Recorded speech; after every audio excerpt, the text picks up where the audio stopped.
Good morning. My name is Larry Franklin. I'm the founder and owner of Black Lives Veggies. And what we do within the organization of Black Lives Veggies is we grow vegetables and change people's life. Before I actually began to make my own transplants, I was a gardener for 5 years. And within that time, I learned that in order to have a healthy vegetable, you have to have healthy soil. So now we're going to go through the steps of actually increasing the quality of this topsoil that we have here. So this right here is our typical topsoil.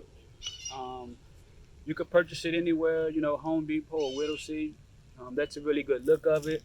Not too thick, not too thin. What I would typically like to do is put about 3 scoops in any kind of container, something around this size and height. And once you get your 3 scoops in, you're gonna have to make a transition over to adding some of your additives to it, as we shall. Now I'm gonna add vermiculite. Typically I use 2 hands and kind of just give it a good circle motion.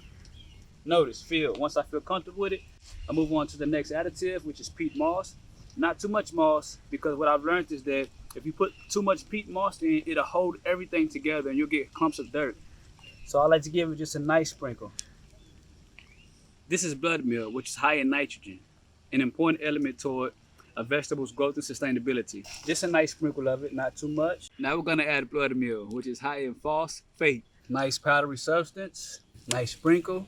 And then we're gonna just do a gentle mix. Not too deep, just a gentle mix.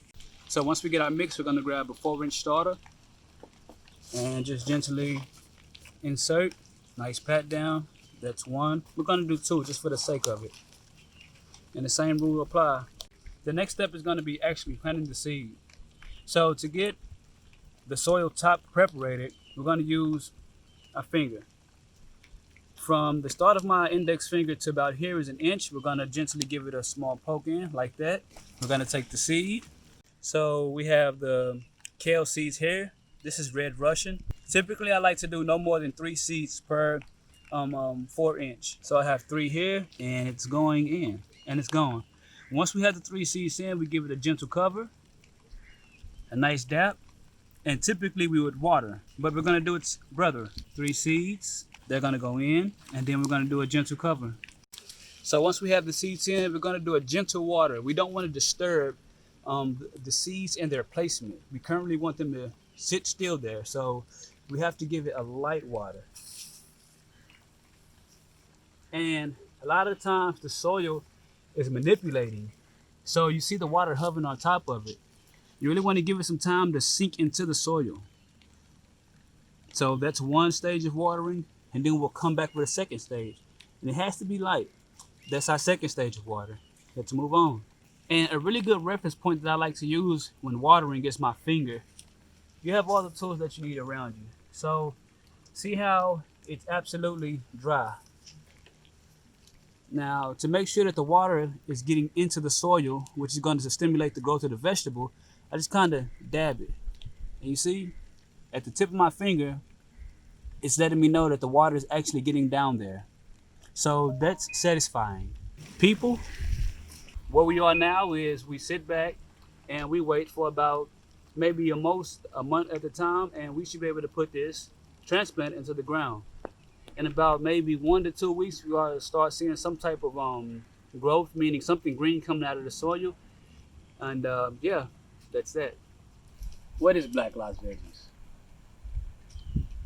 It's more than like an individual or a team or a group of volunteers coming out to participate in taking care of vegetables.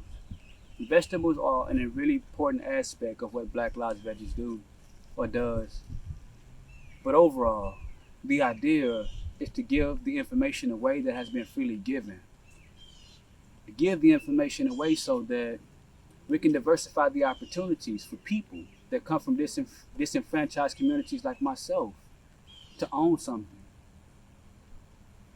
I come from an area where you either gonna sell drugs, you're gonna be a ball player, or you're gonna rap. Luckily, I didn't fit into none of that. And there's somebody out there that's just like me that doesn't fit into none of that. And I want them to know that the opportunity is here.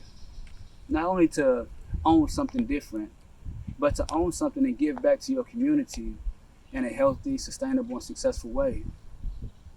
That's what Black Lives Veggies is about.